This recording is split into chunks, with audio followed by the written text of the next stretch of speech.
on Frontline. We are standing at the precipice of hell. If everybody else was to live like an American, then the planet is doomed.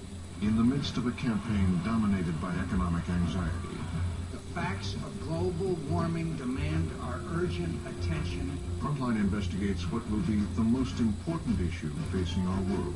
We can't wait to solve one of the greatest crises that mankind has ever faced and roll back greenhouse gases and global warming.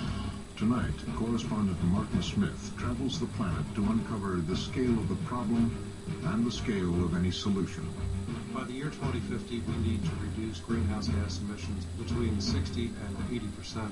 It's an unaccomplishable goal. Simple as that. Just that simple. It is an investigation of the resistance to change inside major corporations. Why did Toyota beat you to the breeze? Toyota looked at the hybrid from an overall standpoint, and General Motors really looked at, can this vehicle make money? But yet, Toyota is eating your lunch. And a report on resistance to change in Washington. This bill will attack citizens at the pump. Congress is in no mood to debate anything that was going to increase gas prices, even by a little. And an examination of the hard choices that lie ahead. We seem incapable of grasping what's at stake here.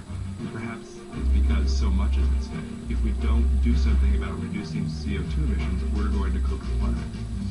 Tonight, Heat, a Frontline global investigation.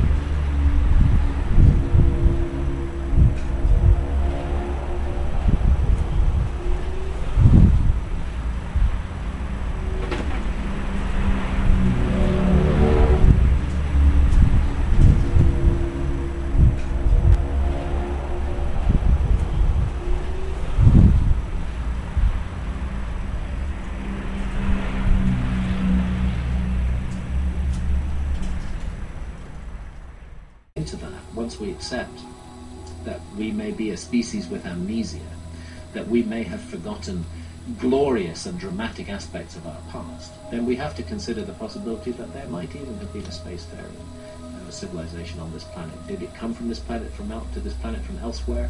Did it go from this planet to somewhere else? I don't know the answer. My job is to spell out the mystery and then let people work. Well, and you found submerged architecture all over the world. Well, this is again a follow-on from as my work progressed. Really wanting to get to grips with the whole issue of a lost civilization. The thing that really struck me was at the end of the Ice Age, you have this dramatic rise in sea level. You have more than 400 feet sea level rise right the way around the world. It swallows 400 feet. 400 feet. I didn't know that. It's That's just a lot. It's an absolutely gigantic sea level rise. You have to consider that the sea level everywhere in the world was 400 feet lower than it is today. And that would have happened probably with a tsunami as well. So you're talking about... It happened in a series of episodes, and when they happened incredibly fast. What happened was that the ice that had melted down for thousands of years on top of the ice caps into gigantic glacial lakes would suddenly burst its banks, and you would have just the size of an ocean spilling out into the ocean all at once and raising sea level. Well, if you have all that weight sitting on the crust, and when it pops off, the crust is going to bounce up, wouldn't it? It's called isostasy. The weight of the ice caps on the land depress the crust. As the ice melts and comes off, the crust starts bouncing back again. All of this has to be taken into account in working out exactly what the world looked like during the last ice age. And I was very lucky in my book Underworld to be able to work with Dr. Glenn Milne from the University of Durham in the north of England. He and his team are the world's leading geologists on the science of sea level rise at the end of the Ice Age. Okay. And they have a fantastic computer program that will show you to an astonishing degree of accuracy what any coastline looked like at any time in the last 30,000 years. And working with that, first of all, I went back to the problem we were discussing earlier, the problem of the maps, and I found many more maps which accurately depict the world as it looked during the last Ice Age. And secondly, my wife, Santa, who's a photographer, and I learnt to scuba dive. back in 1996 or 1997, and we then did 5 years of intensive diving all around the world. We lost count of the number of dives. Wow.